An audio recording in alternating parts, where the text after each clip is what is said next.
बिस्मिल्लाहिर्रहमानिर्रहीम। अस्सलाम वालेकुम नाज़रीन, मैं हूँ साकिब बशीर। बात करेंगे मिलिट्री कोर्ट्स में जो सिविलियंस थे उनके ट्रायल्स जो वो चल रहे थे उनसे मुतल्लिक बड़ी अहम और बड़ी इम्पोर्टेंट जो है वो ख़बर आई कि वहाँ से जो मुल्ज़मान हैं उनको रिहा कर दिया गया। ये कितने मुल्ज़मान, कौन, कैसे, कब, क्यों जो है वो उनकी गिरफ़्तारी हुई, रिहाई जो है वो कैसे हुई, और इसमें जो मुस्तकबिल का सिनेरियो है ख़ास तौर पर जो सिविलियंस के ट्रायल्स हैं मिलिट्री कोर्ट्स में, उस हवाले से क्या बन सकता है। सुप्रीम कोर्ट ऑफ पाकिस्तान में 22 अप्रैल को इस केस की समाअत होनी है। इस केस में क्या होगा, क्या हो सकता है, इस सारे जो है वो तनाजुर में जो है तनाजुर के हवाले से हम जो है वो बात करेंगे और आपको तफसीलात बताएंगे उन 20 लोगों की भी। और इन 20 लोगों के हवाले से पहले जो है वो सुप्रीम कोर्ट में क्या जो है वो कहा जाता रहा, अमूमी तौर पर क्या रवैया और क्या सिनेरियो जो है वो बज़ाहिर लग रहा था, इसके हवाले से भी बात करेंगे कि जो मिलिट्री कोर्ट्स में सिविलियंस थे उनका अब बाकी जो सिविलियंस बचे हैं 20 के अलावा, तो उनका स्टेटस क्या होगा। इस सारे तनाजुर पे हम जो है वो बात करेंगे, आप हमारे साथ रहिएगा। सबसे पहले शुरू करते हैं 25 मार्च को सुप्रीम कोर्ट ऑफ पाकिस्तान के 6 मेंबर बेंच ने जो अटॉर्नी जनरल थे उन्होंने भी ये कहा, फिर बाद में जो मुल्ज़मान हैं 104 पीटीआई के वर्कर्स हैं जो 9 मई के मुकदमात में जो मिलिट्री की कस्टडी में, मतलब मिलिट्री ट्रायल्स उनके खिलाफ हो रहे हैं, उनके हवाले से मामला आया था कि मिलिट्री ट्रायल्स जो है वो सिविलियंस के नहीं हो सकते मिलिट्री में।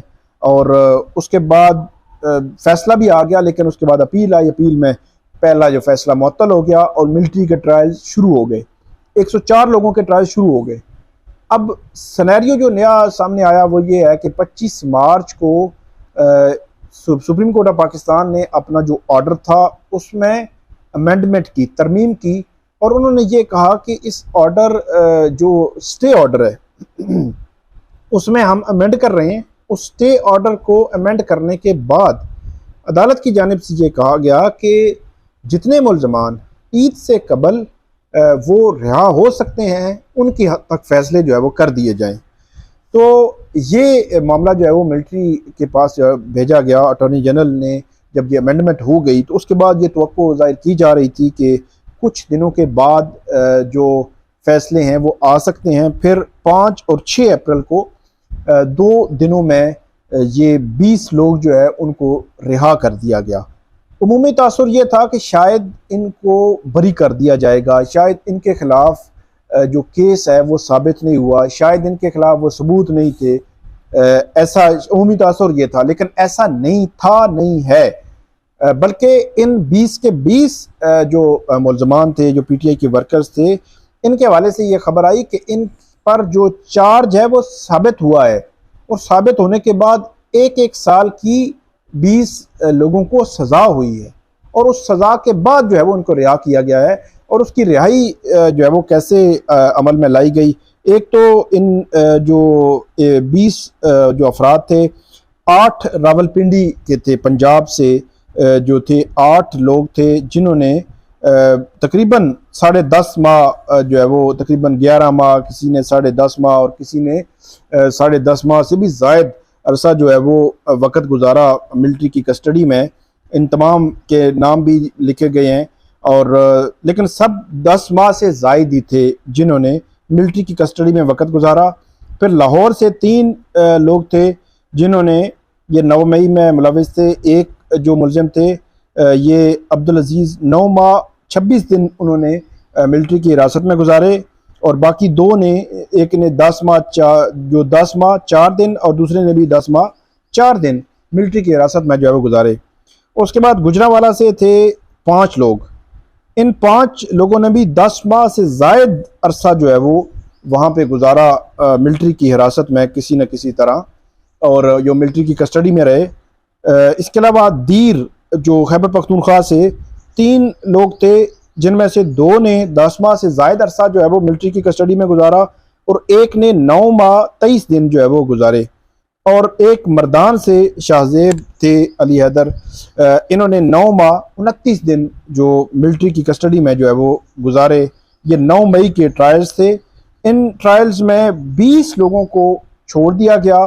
तो इसका मतलब ये हुआ कि 84 जो इस वक्त भी मौजूद हैं, 84 लोग जो है वो इस वक्त भी जो मिलिट्री की कस्टडी में मौजूद हैं, और उनको हो सकता है कि जल्द बदेर मतलब उनको रिहा किया जाएगा या किस तरह किया जाएगा, उनकी सज़ा क्या है, इसके हवाले से अभी डिटरमिन होना जो है वो बाकी है।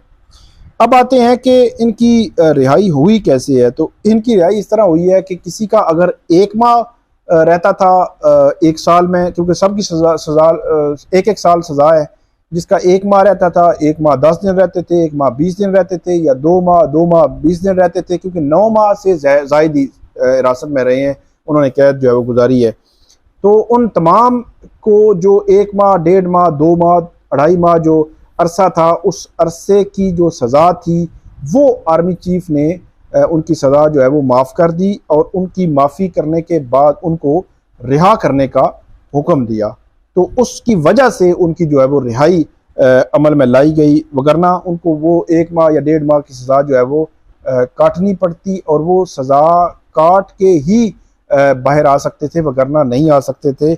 अगर वो सज़ा काटते तो फिर ये होता था कि ईद के बाद मामला जो है वो चला जाता, और अटॉर्नी जनरल जो है वो सुप्रीम कोर्ट ऑफ पाकिस्तान के सामने ये बयान दे चुके थे कि ईद से पहले भी 15 से 20 लोग जो है वो रिहा हो सकते हैं। तो इसलिए अदालत इस हवाले से कोई ऑर्डर जो है वो पास कर दे, तरमीम कर दे स्टे ऑर्डर में, तो हम उस पे ऑर्डर पे इम्प्लीमेंट करने के लिए तैयार हैं। तो उसी ऑर्डर पे फिर जो है वो इम्प्लीमेंट किया गया, और इम्प्लीमेंट करने के बाद अब अदालत ने जो है वो 22 अप्रैल के लिए ये समाअत मुकर्रर की है, और अटॉर्नी जनरल की जानिब से जो रिपोर्ट थी वो जमा हुई सुप्रीम कोर्ट ऑफ पाकिस्तान में, और 22 अप्रैल को सुप्रीम कोर्ट इस मामले को देखेगी। ख़ास तौर पर इसमें जो क्वेश्चन ऑफ लॉ है वो ये है कि जो सिविलियंस हैं, क्या उनके ट्रायल्स हो सकते हैं मिलिट्री कोर्ट्स में, मिलिट्री की कस्टडी में? जो क्वेश्चन ऑफ लॉ है जिसने अभी डिसाइड होना है।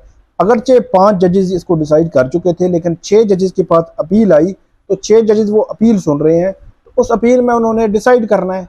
तो अब वो ये क्वेश्चन ऑफ लॉ डिसाइड होगा कि क्या इस मिलिट्री की हिरासत में या मिलिट्री कोर्ट्स में सिविलियंस के ट्रायल हो सकते हैं या नहीं हो सकते, और इसका इम्पैक्ट फ्यूचर पे भी होगा, इसका इम्पैक्ट इन 84 लोगों पे भी होगा, बल्कि 104 लोगों पे होगा।